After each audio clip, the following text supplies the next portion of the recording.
श्री राम जय राम जय जय राम। श्री राम जय राम जय जय राम। श्री राम जय राम जय जय राम। श्री राम जय राम जय जय राम। जय जय जय हनुमान गोसाई। जय जय जय हनुमान गोसाई। कृपा करो गुरुदेव की नाई। कृपा करो गुरुदेव की नाई।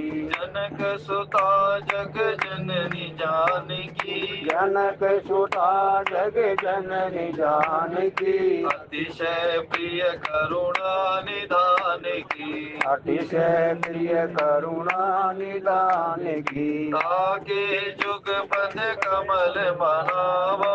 ताके जुग पद कमल मनावो। ताके जुग पद कमल मनावो। ताके जुग पद कमल मनावो। जासु कृपा निर्मल मति पावो। जासु कृपा निर्मल मति पावो। मंगल भवन अमंगल हारी। मंगल भवन अमंगल हारी। द्रवहु सो दशरथ अजिर बिहारी। द्रवहु सो दशरथ अजिर बिहारी। मंगल भवन अमंगल हारी। मंगल भवन अमंगल हारी। उमा सहित जेहि जपत पुरारी। उमा सहित जेहि जपत पुरारी। मंगल मूर्ति मारुति नंदन। मंगल मूर्ति मारुति नंदन। सकल अमंगल मूल निकंदन। सकल अमंगल मूल निकंदन। पवन तनय संतन हितकारी। पवन तनय संतन हितकारी। हृदय विराजत अवध बिहारी। हृदय विराजत अवध बिहारी। राम ही सुमिरिय गायहि राम ही। राम ही सुमिरिय गायहि राम। संतत सुनिए राम गुण ग्राम ही। संतत सुनिए राम गुण ग्राम ही। तरइन बिनु से ये मम स्वामी। तरइन बिनु से ये मम स्वामी। राम नमामि नमामि नमामि। राम नमामि नमामि नमामि। राम नमामि नमामि नमामि। राम नमामि नमामि नमामि। राम नमामि नमामि नमामि। राम नमामि नमामि नमामि। श्री गुरु चरण सरोज रज निज मन मुकुर सुधार। वर्णौ रघुवर विमल यश जोदायक फल चार। सियावर राम जय जय राम। मेरे प्रभु राम जय जय राम। मौसम दीन दीन हित तुम समान रघुवीर। अस विचार रघुवंश मणि हरऊ विषम वीर। सियावर राम जय जय राम। मेरे प्रभु राम सीता अनुज समेत प्रभु नील जलद तनुषाम। ममैय बसहु निरंतर सगुण रूप श्री राम। सियावर राम जय जय राम। मेरे राम अमित गुण सागर थाह कि पावै कोय। संतन सन जस किछ सुनऊ तुम ही सुनावऊ सोई। सियावर राम जय जय राम। मेरे प्रभु बोलिए राजा रामचंद्र महाराज की। आप सभी के हृदय में स्थित परम ज्योति स्वरूप परमात्मा श्री राम भक्ति स्वरूपा माता जानकी को मेरा प्रणाम। जय सिया राम। श्री रामचरितमानस के अंतर्गत द्वितीय सोपान श्री अयोध्या कांड में आप भगवान की दिव्य लीलाओं का श्रवण कर रहे हैं, जिसमें जो प्रसंग चल रहा है वो कैकेयी जी माता और दशरथ जी महाराज के संवाद के रूप में चल रहा है। देखो, यद्यपि तो कहा जाता है कि एक पति और एक पत्नी के बीच का जो संवाद होता है वो किसी तीसरे के कान में नहीं पड़ना चाहिए। जो पति और पत्नी के बीच की जो बात होती है वो उन्हीं के बीच में रहनी चाहिए। लेकिन ये बात वहां पर अपवाद बन जाती है जहां पर वो किसी पद पर आसीन हो जाता है, क्योंकि न तो वो राजा एक का रहा और न वो रानी एक की रही। जब राजा पूरी प्रजा का है तो रानी भी तो पूरी प्रजा की है भाई। इसीलिए यदि उनका इसी प्रकार से ये इस बात से समझे, रचि महेश निज मानस राखा, बाई सुसमऊ शिवासन वाका। यद्यपि भगवान शंकर ने भगवान श्री रामचंद्र जी के चरित्रों को अपने हृदय में चिंतन रूप में स्थापित कर रखा है, किसी को सुनाने की आवश्यकता तो नहीं, लेकिन उनकी पत्नी उनके साथ बैठी हुई है और वो जिज्ञासा करती है। चलो जिज्ञासा कर भी ली तो माता पार्वती को ही सुनाते, लेकिन भगवान शंकर ने एक बात कह दी, धन्य धन्य गिरिराज कुमारी, तुम समान नहीं को उपकारी। क्यों उपकारी? पत्नी तो भगवान शंकर की है ना, भार्या तो उनकी है, लेकिन उनका प्रश्न भी अपने पति से है। लेकिन भगवान शंकर कहते हैं कि एक पत्नी के द्वारा पति से ये पूछा गया प्रश्न, ये पूरे संसार के लिए है भाई। बोले वो कौन सा प्रसंग है? पूछे रघुपति कथा प्रसंगा, सकल लोक जग पावनी गंगा, मंगल भवन अमंगल हारी, द्रवहु सो दशरथ अजिर बिहारी। तो ये जो तुमने जो प्रश्न पूछा है ना, ये प्रश्न कोई पारिवारिक नहीं है, ये व्यवहारिक सामाजिक प्रश्न है। इसीलिए तुमने यदि कोई प्रश्न पूछ लिया तो इसका समस्त संसार पर प्रभाव पड़ेगा। क्यों? जगत आत्मा तुम पुरारी। और स्वामी जी इंगित भी करते हैं कि मैं कह रहा हूं ना कि वो उनकी बात का, उनकी चर्चा का, जो उनके संवाद का जो पूरा का पूरा प्रभाव है पूरे संसार पर पड़ेगा। तो संसार पर प्रभाव क्यों पड़ेगा? क्योंकि वो समस्त भूतों के भूतेश्वर हैं महाराज। सभी प्रकार के लोगों में, सभी प्रकार के चराचर प्राणियों में उनका निवास है, इसीलिए उनका प्रभाव पड़ेगा। पति पत्नी यदि कोई बात करते हो तो इसका मतलब ये नहीं कि संतान पर उसका प्रभाव नहीं पड़ेगा, अवश्य पड़ेगा भाई। ऐसे ही भगवान शंकर और माता पार्वती जगत पिता हैं और जगत माता हैं, उनकी किसी भी चर्चा का जो प्रभाव है ना समस्त संसार पर ही पड़ेगा। ठीक ऐसे ही उसके प्रतिनिधि, उस परमात्मा के जो, उस भगवान के जो प्रतिनिधि है वो राजा होते हैं। ऐसे ही राजा के कर्म का भी जो प्रभाव पूरी की पूरी प्रजा पर पड़ता है। तो दशरथ जी महाराज इससे अछूते रह नहीं सकते महाराज। क्यों? अभिलाषा सबके उर अभिलाष अस, कहीं मनाई महेश।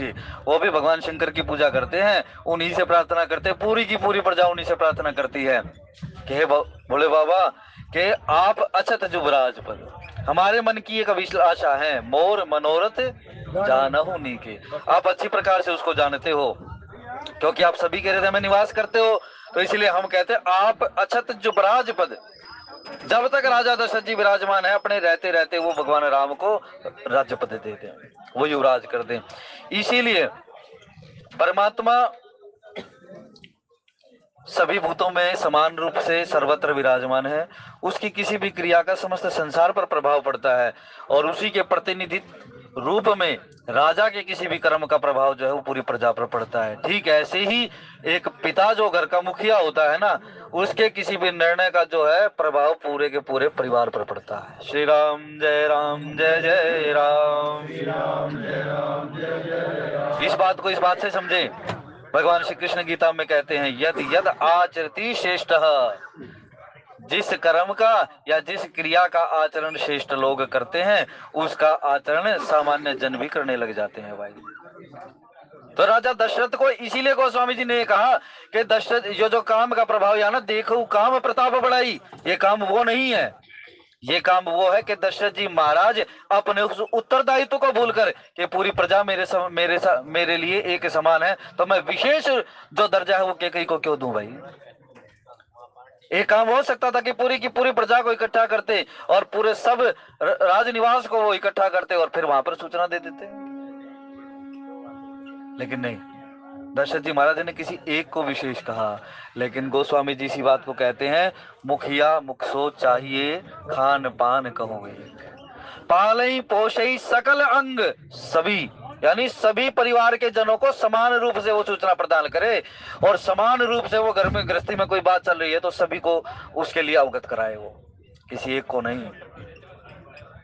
पालई पहुंचई सकल अंग तुलसी सहित विवेक। लेकिन दशरथ जी महाराज का यही जो विवेक है ना, ये यहाँ नहीं दिख पाया।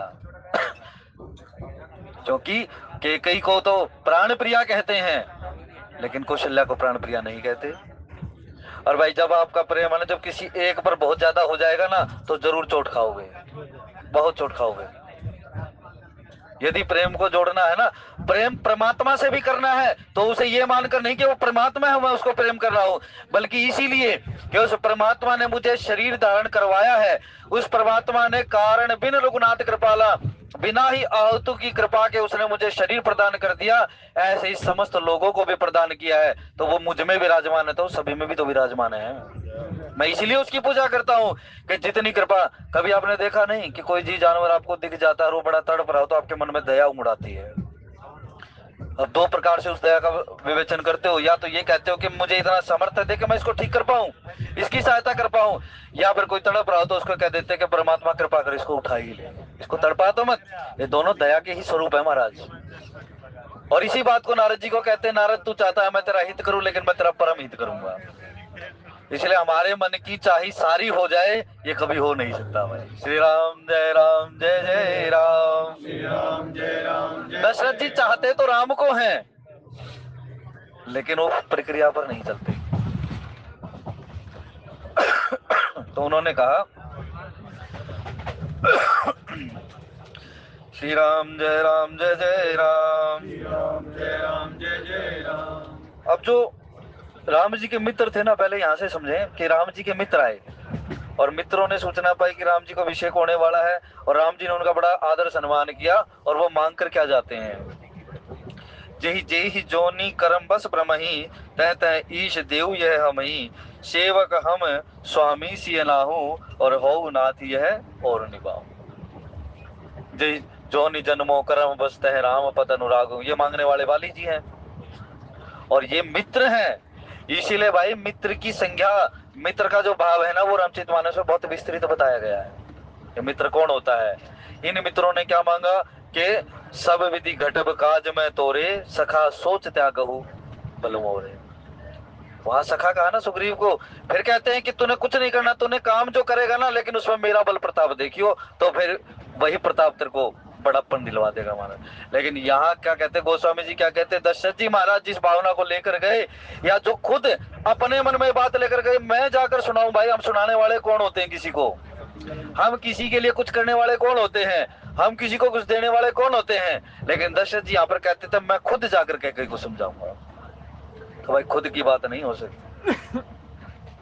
इसलिए अपने अंदर ये जो सूक्ष्म अभिमान आ जाता है ना, इसको कोई कितना भी भगवान का प्रेमी हो भाई, ये अगर डूबने पे आए ना तो माया तुरंत डूब सकती है उसको। खुद देखिए तो विचार कीजिए, गोस्वामी जी कहते जब दशरथ जी महाराज ने राम जी को अयोध्या का राज देने का निश्चय कर लिया ना, तो वहां क्या कह देते हैं, मैंने राम की परीक्षा कर कर देख ली है, मैं राम को युवराज पद देना चाहता हूं महाराज। तो वहां उनको निष्पक्ष भाव देखिए, उनका बिल्कुल का अपरोक्ष भाव देखिए कि मैंने राम की परीक्षा कर कर देख ली है। हम किसी का परीक्षण कर सकते हैं, किसी का नहीं कर, हम खुद का ही नहीं कर सकते भाई। श्री राम जय जय राम, श्री राम जय राम। इसलिए आत्मनिरीक्षण होना चाहिए। तो पहले मैंने राम की परीक्षा कर कर देख ली, फिर गुरु के पास जाते हैं, मैं राम को राज्याभिषेक दे रहा हूं, तो गुरु जी कह देते दे दो भाई तुम्हारा मन है तो। वहां भी तुम्हारी बात आ गई ना, तुम चाहते हो मैं नहीं चाहता, कर दो जो करना चाहते हो। उसके बाद फिर कहते जो पांच हिम्मत ला गई इन्हीं का, मैं भाई सभी को इकट्ठा करके पूरी प्रजा को इकट्ठा करके कह रहा हूं कि मैं राम को राजा बना रहा हूं या इसको युवराज पद कर रहा हूं। लेकिन नहीं, तो जहां जहां जहां जहां जब जीव का पतन होने लगता है, जब जीव का अपयश होने लगता है, जब उसकी कीर्ति डाउन होने लग जाती है ना महाराज, तो फिर उसके अंदर ये भाव दिखने लग जाते हैं, संसार को दोष दिखने लग जाते हैं। कोई कितना भी भगवान का बड़ा भक्त हो भाई, लेकिन जब उसके मन में किसी एक के प्रति विशेष हो गया ना भाव, तो वहीं पर रास्ता भटक जाता है। और फिर कहते हैं महाराज, अस अभिलाष नगर सब काहू, कह कई सुता हृदय अति दाहू। पूरे नगर के हृदय में तो बड़ा प्रेम है, बड़ा उल्लास है, बड़ी हर्ष है, लेकिन कैकई राज की पुत्री जो माता कैकई है, उनके मन में बड़ी जलन हो रही है। अब जलन क्यों? क्योंकि ये जलन कहां से प्राप्त हुई? ये उस तात्कालिक समय के अनुसार प्राप्त गुरु मंथरा के द्वारा उत्पन्न है।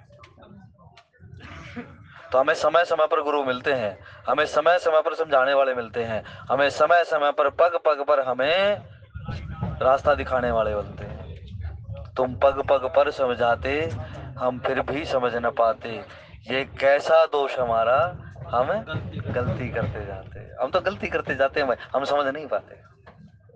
तो दशरथ जी महाराज यहाँ गलती पे गलती करते चले गए, क्योंकि जहां मैं आ गया कि मैं करने वाला हूं, कर्तापन आ गया ना, वहां भाई डूबना ही डूबना निश्चय है। श्री राम जय राम, जय जय राम। और ये कोई दशरथ जी महाराज में दोष नहीं देख रहे हम केवल इतनी बात कर रहे हैं, हम जो गीता के अनुसार चल रहे कि यद यद आचरति श्रेष्ठ जन, कि श्रेष्ठ जन जो है, संसार में जो प्रतिष्ठित लोग हैं, उनको क्या कर्म करना चाहिए। यथा राजा तथा प्रजा।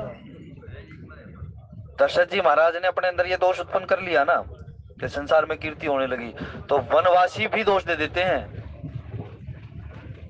वनवासी भी ये दोष देते हैं, कैसे माता पिता है वो, ये मुखिया है ना दशरथ जी महाराज यहाँ के। क्या कही मंत्र कौशल्या ने तो कुछ नहीं कहा, क्या कौशल्या जी ने मांगा वनवास? उनका नहीं मांगा, लेकिन वो वनवासी क्या कहते थे, वो कैसे माता पिता है जिन्होंने सुकोमल बालकों को वन में भेज दिया। पिता तो है ही है, पिता ने तो दोष दिया ही दिया, लेकिन साथ में माता का भी अपयश हो गया भाई। इसीलिए पाले पोषी सकल अंग तुलसी सहित विवेक। बड़ा सोच कर कोई निर्णय लेना चाहिए करके मुखिया को। अपवाद तो हो जाते हैं भाई, मत भिन्न तो हो जाते हैं, लेकिन तुलसी सहित विवेक के साथ काम लेना चाहिए।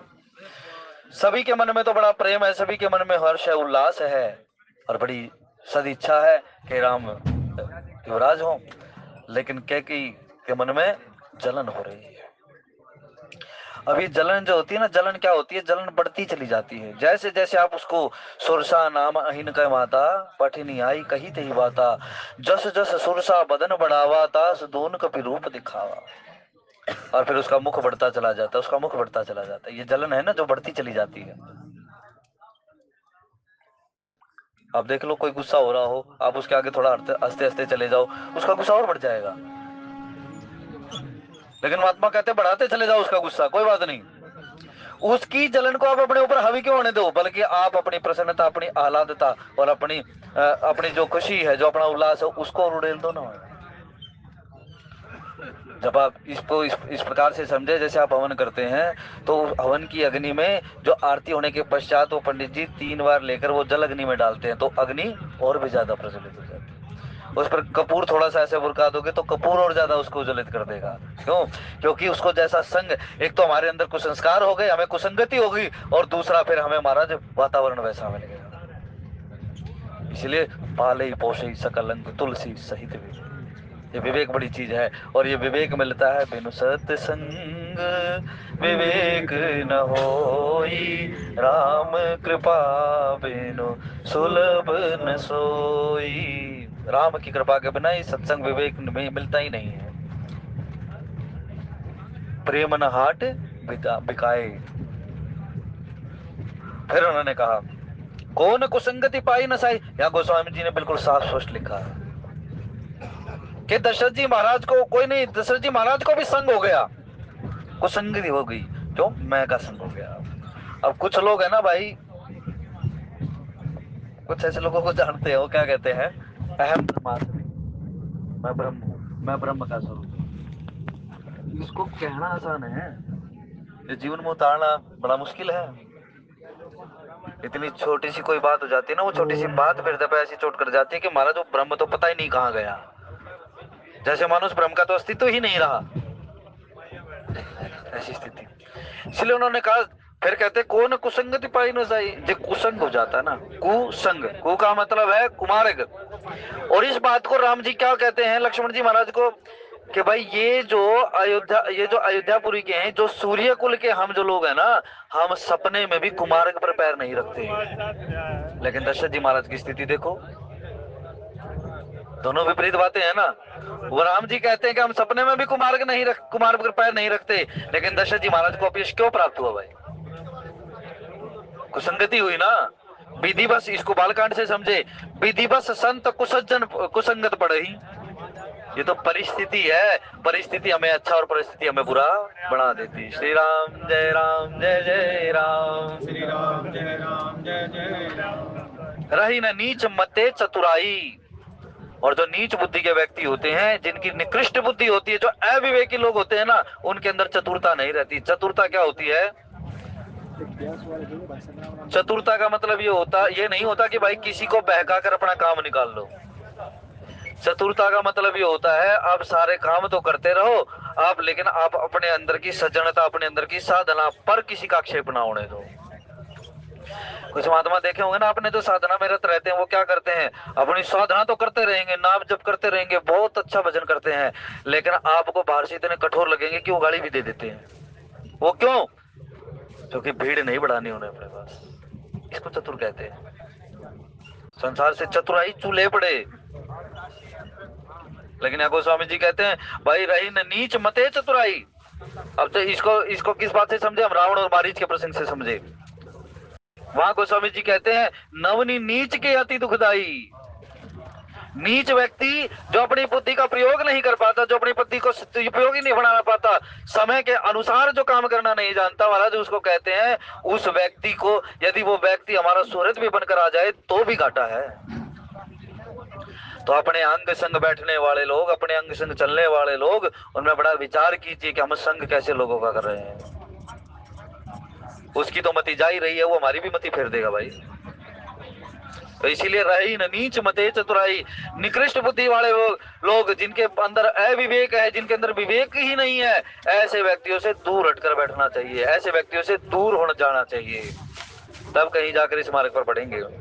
सांझ समय सानंद गयो कई गे, गवन निठुरता निकट की है, जन धरि देह स्नेह सियावर राम जय जय राम, मेरे प्रभु राम जय जय राम। अब कहा रही न नीच मते चतुराई। और गोस्वामी जी ने अगला शब्द क्या लिख दिया? सांझ समय सानंद ने। ये जो सांझ का समय होता है ना, ये भाई भगवान के भजन का होता है। श्री राम जय जय राम, श्री राम जय राम। लेकिन हम इस समय गृहस्थी के प्रसंगों में फंस जाते हैं। और जो व्यक्ति इस समय संध्या के समय, 3 संध्याएं होती हैं, तीनों समय की संध्याओं में जो गृहस्थ क्रम में प्रवृत्त होता है ना, वो व्यक्ति कभी भी अपने भजन में प्रवृत्त नहीं हो सकता। इस बात को गांठ बांध ले। और हम बहुतायत यही समय चुनते हैं, बहुतायत। लेकिन दशरथ जी महाराज को ये भजन करने का समय था। प्रातः प्रतिदिन उस अवधपुरी के उस राज निवास में कथा होती थी। वशिष्ठ जी महाराज कथा प्रसंग करते थे। लेकिन जब आपने देखा कि भाई मुझे कल ऐसा निर्णय ले रहा है, तो उस समय अवश्य कथा सुननी चाहिए। जब हमें कोई निर्णय लेना हो, जब हमें कोई निर्णय लेने की इच्छा हो ना, तो हमें कथा सुननी चाहिए, जरूर सुननी। लेकिन उस समय सांझ का समय है, संध्या का समय है, गायत्री जप का समय है। गायत्री क्या करती है? हमारी बुद्धि को शुद्ध करती है। गायत्री में प्रार्थना करते हैं, हे उस चराचर स्थावर जंगम तीनों प्रकार की सृष्टि रचने वाले हैं परमात्मा, हम आपके उस दिव्य तेज का, प्रकाश का हम अनुभव करें, जो प्रकाश हमारी बुद्धि को सद्मार्ग पर प्रेरित करे। हम सद्मार्ग की कामना करते हैं, लेकिन ये सद्मार्ग का भावना छोड़कर, प्रार्थना की भावना छोड़कर आज वो महाराज ग्रस्त होकर जा रहे हैं। लेकिन निर्णय का समय। वशिष्ठ जी महाराज को तो कह देते मेरे पुत्र का मैं राज्याभिषेक करने वाला हूं, मैं उसको युवराज पद देने वाला हूं, उसको जाकर शिक्षा दो, लेकिन खुद उसका विचार नहीं करते भाई। फिर कहते मैंने राम की परीक्षा कर ली। श्री राम जय जय राम, श्री राम जय जय राम। फिर कहते सांझ समय सानंद निर्भव, और बड़े प्रेम बड़े आनंद के साथ गए। बड़ा आनंद दशरथ जी महाराज ने दिखाया कि हाँ मैं तो आनंदित होकर जा रहा हूँ। आनंद कहाँ है? जो आनंद सिंधु सुख राशि, सीकर त्रैलोक सुपासी, सो सुख धाम राम यस नामा, अखिल लोक दायक विश्राम। आनंद तो राम के साथ है, राम के लिए विचार कर कर जा रहे हैं, लेकिन जा कहाँ रहे हैं। इसीलिए ने कहा जो सांझ का समय, जो भजन का समय है, यदि व्यक्ति उस भजन के समय में आलस्य कर ले, प्रमाद कर ले, यदि उसके समय अपने आप को और ज्यादा व्यस्त दिखाने लगे ना, तो व्यक्ति साधना में प्रवृत्त नहीं हो सकता। दशरथ जी महाराज के साथ यही घटना घटी कि जाते ही उन्हें सूचना प्राप्त हो गई कि महाराज कैकेयी तो कोप भवन में है। और उनको महाराज गोस्वामी जी कहते बहुत भारी झटका लगा दशरथ जी महाराज को। गयो कैकेयी के, कैकेयी जी के भवन में घर पर चले जाते हैं। और कैकेयी का घर कैसा है? कैकेयी का घर ऐसा है जहां पर इस समय वातावरण वो है कि जो महाराज बिल्कुल भी सकारात्मक नहीं है। ये बात विशेष रूप से जानने योग्य है। हम संग को क्यों प्रभाव देते हैं, हम संगति पर क्यों प्रभाव को बहुत ज्यादा जोर क्यों देते हैं? क्योंकि ये संगति ऐसी, जो व्यक्ति ऐसे लोगों का कि जो हमारा मनोबल तोड़ने का प्रयास करते हो ना, जितना आप उनके साथ रहोगे उतना आप नेगेटिव रहोगे, उतना आप नकारात्मक सोचोगे। इसीलिए गोस्वामी जी ने कहा कि हमें ज्यादा से ज्यादा सकारात्मक विचारों वाले व्यक्तियों का संग करना चाहिए। लेकिन मंत्रा क्या अपने प्रतिशोध के वश आकर आज वो कैकेयी की भी मति को नकारात्मक कर देती है। और ऐसा नकारात्मक व्यक्ति बीमारियों का घर हो जाता है। और जब वो बीमारियों का घर हो जाता है, उसी घर में दशरथ जी महाराज प्रवेश कर रहे हैं। श्री राम जय राम जय जय राम, श्री राम जय राम जय जय राम। कैकेयी का कैकेयी सुता कहा वहां पर गोस्वामी जी ने, क्यों? पिता का भाव क्या था, किस नगर से आई है। एक तो वहां का भाव पकड़ा कि वहां कैसी इसको संगति मिली, वहां क्या बात मिली, वहां का परिचय कर दिया। क्योंकि माँ के गुण भी तो आते हैं ना। कैकेयी जी की माता भी पति की बात को अवज्ञा करने वाली थी, तो इसलिए उन्होंने कहा भाई इनकी माँ भी ऐसी थी और ये भाव कभी ना कभी तो मुझे आज उनकी माँ की याद आ गई, ऐसा कहते हैं माँ।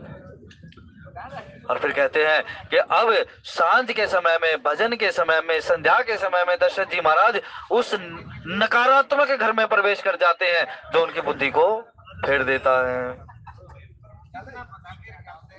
गवनु निठुरता निकट किए, जनु धरि देह स्नेह, सियावर राम जय जय राम मेरे प्रभु। गवनु निठुरता, अब निठुरता का मतलब यहाँ हम नकारात्मक से देखें तो नकारात्मकता क्या करती है? हम किसी ने ये सोच लिया हो ना कि भाई नहीं ऐसा नहीं हो सकता, ये तो हो ही नहीं सकता, वो नेगेटिव सोच रहा है ना, बड़ा नकारात्मक सोच रहा है। यानी उसका आत्मबल जो है, उसका जो आत्मविश्वास है, वो जो सेल्फ कॉन्फिडेंस जिसको कहते हैं, वो बिल्कुल डाउन हो चुका है। ऐसा व्यक्ति आप कितना भी अच्छा समझाओ वो नहीं समझेगा। अब कैकेयी जी का तो आत्मविश्वास जा चुका क्योंकि उनके अंदर असुरक्षा की भावना हो गई। इसीलिए अब कहते हैं कि वो कहते हैं निठुरता। निठुरता का मतलब ये है इतनी कठोरता, इतनी नेगेटिविटी, उन्होंने इतनी नकारात्मकता अपने जीवन में भर ली है कि महाराज दशरथ जी महाराज जो स्नेह लेकर उनके पास गए ना, उसका भी कोई असर नहीं होगा उनको। निठुरता व्यक्ति उसको, निठुर व्यक्ति उसको कहते हैं जिसको चिकना घड़ा कहते हैं। अपनी बात मनवाने के लिए तो कठोर हो जाएगा, लेकिन यदि कोई अच्छी बात समझाएगा तो उस पर बूंद भी नहीं टिकने देगा। श्री राम जय जय राम। तो ऐसे, इसीलिए नकारात्मक विचारों वाले व्यक्ति के पास बैठने से बचना चाहिए, सकारात्मक रहो। और यदि इतने ज्यादा आत्मविश्वासी हो कि आप उसकी बातों को बदल सकते हो तो जरूर बदलो भाई, उसको सकारात्मक लेकर चलो। कोप भवन सुनि सकचे राऊ, भय बस अगहुड़ परई न पाऊ। सुरपति बसई बाह बल जाके, नरपति सकल रही रुख ताके। मंगल भवनी अमंगल हारी, कोप भवन सुनी सकुचेऊ राऊ।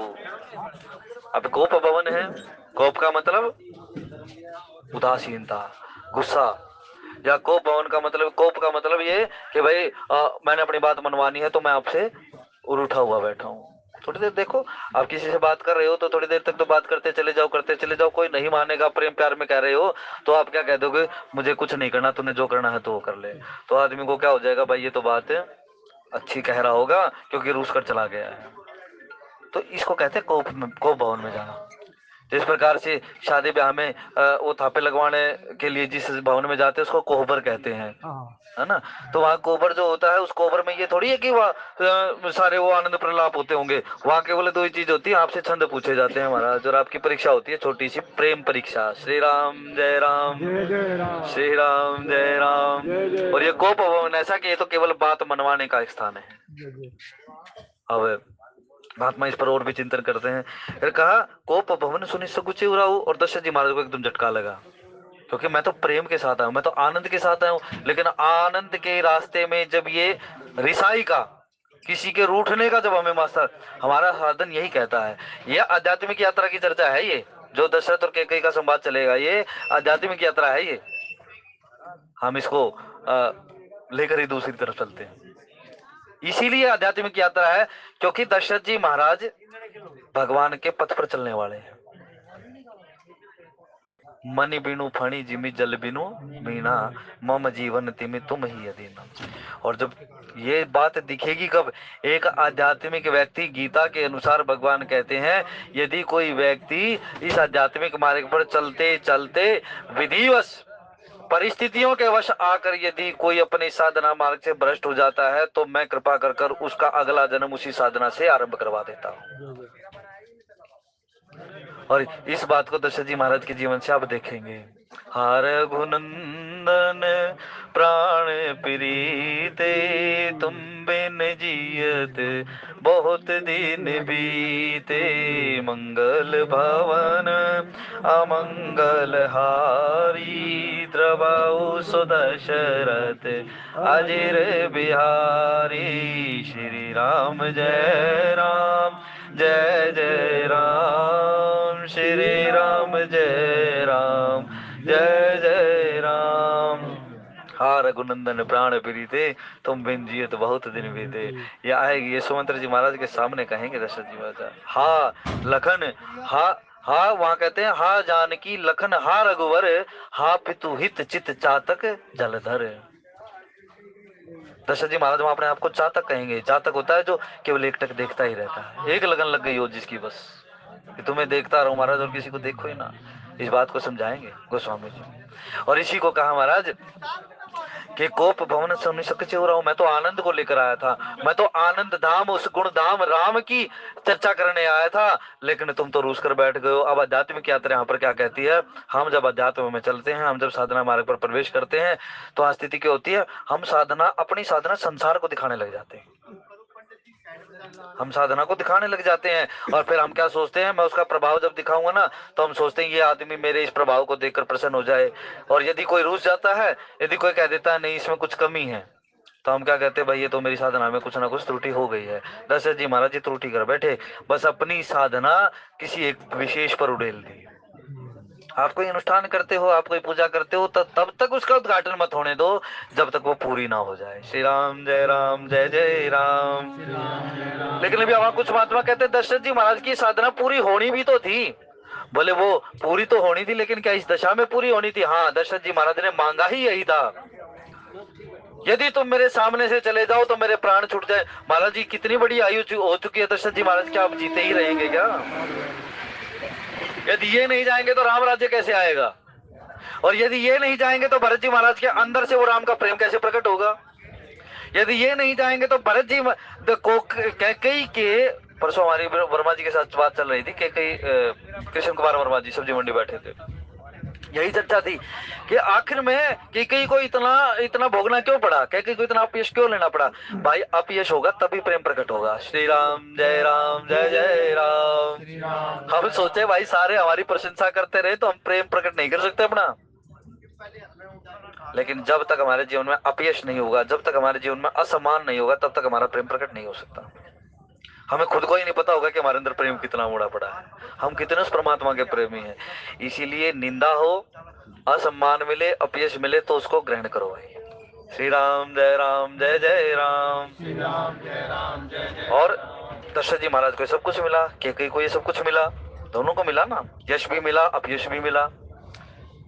और इसको वशिष्ठ जी महाराज बिल्कुल संस्तुत कर देते हैं कि हानि लाभ जीवन मरण, यश अपयश विधि हाथ।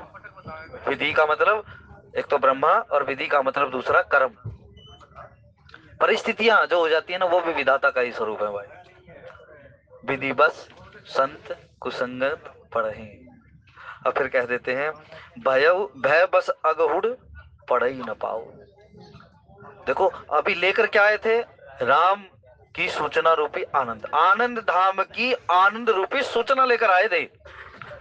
और ये 2 बार आई, जब तो राम के ब्याह की चिट्ठी आई, राम के ब्याह की सूचना आई। तब वहां पर भी कहते हैं आनंद आया। सो सुख धाम राम अस नामा, जब वो पुत्र रूप में प्रकट हुए तो भी आनंद आया। पर लेकिन अब क्या करें, अब राज्य अभिषेक होने वाला था, पुत्र रूप में भी आ गए वो परमात्मा, और ब्याह रूप में भी परमात्मा ने आनंद प्राप्त कर दिया। लेकिन कहते घर में रहना होना तो पहले घर में तो बिल्कुल कुढ़ना पड़ता है, तब घर में रहा जाता है। फिर उन्होंने कहा अब ये जब राम की सूचना लेकर आया हूं, और राम की सूचना लेकर आने में वो तो सूचना प्राप्त हुई नहीं, वो उसका तो आनंद ले ही नहीं पाया, क्योंकि जितना आनंद होना था वो कैकेयी के भवन तक ही होना था, उसके बाहर ही रह जाना था वो आनंद। क्योंकि जहां राम हैं काम नहीं, और जहां काम हैं कैकेयी के हृदय में, कैकेयी के भवन में जो है नकारात्मक रूपी जो देश भरा हुआ था, विद्वेषणा जो भरी हुई थी, आज जो लोकेशना जो भरी हुई थी ना, वो भाई परमात्मा के सामने नहीं टिकती। यदि राम रूपी आनंद अंदर प्रकट, लेकिन इसीलिए देखो दशरथ जी महाराज कितनी आयु के हो गए, कितना गूढ़ प्रेम है दशरथ जी महाराज में। दशरथ जी महाराज के अंदर कितना बंधु अवध भुआल, सत्य प्रेम जही राम पद, और बिछुरत दीन दयाल तृण सम इव तन परिहरो। केवल राम जी के पिछड़ने मात्र से तृण के समान उन्होंने शरीर को छोड़ दिया। मुझे अब रखने की लालसा नहीं है, लेकिन ऐसे दशरथ जी महाराज भी आज उस भवन में जब प्रवेश कर रहे हैं तो नकारात्मकता के सामने टिक नहीं पाए भाई। इसीलिए कहा कुसंगति बहुत प्रभावी है। कुसंगति से जितना हो, कुविचारों से जितना हो, उतना ज्यादा बचने का प्रयास करना चाहिए। श्री राम जय जय राम। नहीं तो जन्मों जन्मों की जो साधना है ना, वो भी एक क्षण में नष्ट हो जाती है। विश्वामित्र जी के साथ यही घटना घटी। केवल कुछ समय का जो भाव प्रकट हुआ महाराज, उसी से साधना नष्ट हो गई। इसलिए अपने तप को बढ़ाना है, अपने परमात्मा के प्रेम को बढ़ाना है ना, तो अपने जीवन में अपयश का घूंट पीते रहो, और संसार से, दुष्वृत्तियों से, दुष्संगतियों से बचते रहो। बस इसी से साधना पुष्ट हो सकती है, बाकी और कोई मार्ग नहीं है। बात परमात्मा से यही प्रार्थना करते रहो। और ये बात राम जी के मुख से ही निकली है। बरुबल बास नरक करताता, दुष्ट संग जनी देई विधाता। विभीषण को कहते हैं भगवान राम, सखा धर्म न वही कहीं बाती, तेरा धर्म निभता कैसे है। महाराज बस निभ जाता है। फिर राम जी खुद ही कह देते हैं कि बरु बल वास नरक करता था, भले ही वो विधाता भाई मुझे नरक में वास देते, लेकिन दुष्ट संग जनि देई विधाता। लेकिन भूल कर भी ये मुझे किसी भी जीवन में वो दुष्टों का संग प्रदान न कर। इसीलिए जब राम जी ये बात कहने वाले कि दुष्टों का संग नहीं करना, हमें उस दुष्ट संगति से बचने का प्रयास करना चाहिए। और ये दुष्ट संगतियां कोई ऐसी नहीं कोई शरीर धारण कर बैठा हो हमारे पास, दृश्य में भी दुष्ट संगतियां आ जाती हैं। नेत्रों से जैसा देखोगे वैसा विचार करोगे, और वो विचार हमारी बुद्धि को प्रेरित करता है। उस बुद्धि से हमारे कर्म बनते हैं, और कर्म के द्वारा फिर हमें भोगना पड़ता है, परिणाम आ जाते हैं। तो इसलिए केवल एक नेत्र ही इतनी ज्यादा प्रबल इंद्री है हमारी, जो हमारे जीवन का उत्थान भी कर देगी और हमें मिटा भी देगी भाई। जब साधक लोग प्रयास करते हैं ना, जब साधना का, तो एक बैठ जाते हैं, या तो नासिका के अग्रभाग पर वो दृष्टि रखते हैं, या फिर कोई दीवार पर कोई चित्र बनाकर कोई बिंदु टिकाकर उस पर ध्यान लगाने का प्रयास करते हैं। इसको त्राटक कहा जाता है। और उस त्राटक की क्या स्थिति होती है कि नेत्रों से आंसू भी गिरने लग जाते हैं। लेकिन साधना ये है कि आंसू भी गिरते रहे तो आंख बंद नहीं होनी चाहिए। ऐसे उस परमात्मा की तरफ, भले ही संसार कितना भी कष्ट देता रहे, भले संसार कितना अपयश भी प्रदान करता रहे, लेकिन उस अपयश में भी केवल और केवल हम अपने परमात्मा का दर्शन करते रहे। श्री राम जय जय राम। श्री राम जय जय राम। लेकिन इसमें दशरथ जी पर वो प्रभावी कौन हो गया, वो दुष्संगति प्रभावी हो गई। फिर उन्होंने कहा, और इससे उनको झटका लगा, आगे नहीं बढ़ पा रहे, अगहुड़ पढ़ ही न पाऊ, आगे उनके कदम ही नहीं बढ़ पा रहे हैं। देखो आनंद को धारण करने वाले व्यक्ति के हृदय पर कितनी चोट लगी। मैं तो क्यों, ये भय कैसा था, कैकेयी के रुसने की बात नहीं थी। ये बात इस प्रकार की थी कि मैं तो बड़ी सुंदर सूचना लेकर आया हूं, मैं तो राम के राज्याभिषेक के बाद सूचना लेकर आया हूं, लेकिन मेरे ही अवध में, मेरे ही भवन में रहने वाली कैकेयी के भवन में ऐसा क्या हो गया हमारा, जो मुझे पता ही नहीं लगा है। ये कैकेयी के रूसने की बात नहीं थी। लेकिन वहां पर फिर सूचना मंथरा ने जब द्वार पर पहुंच गए ने, तब कहा अंदर माता कैकेयी है। कैकेयी जी बैठे हुए, तो उन्होंने सोचा ऐसी क्या घटना घट गई भाई, क्या मुझसे? फिर दशरथ जी महाराज ने सोचा हो सकता है मैं इनको सूचना देने में लेट हो गया हूँ और ये रूस गई हो। लेकिन कहते कोई बात नहीं, ये तो रूस गई हो गई, ये तो पत्नी पत्नी में छोटी सी बात है, थोड़ी बहुत रूस जाती है तो प्रणय आदि निवेदन करके मैं इनको मना सकता हूँ। किसी भी प्रकार से कह सकता हूँ कि मैं वहां चला गया था राजकाजों में, मैं बिजी था भाई, मैं व्यस्त बहुत ज्यादा था, सभा चल रही थी या लेट हो गया शाम को आते आते। लेकिन सारा प्रकरण आप एक पर विचार करें, समय संध्या का है, समय सांझ का है, इसलिए सांझ के समय बोलना भी बहुत ज्यादा नहीं चाहिए।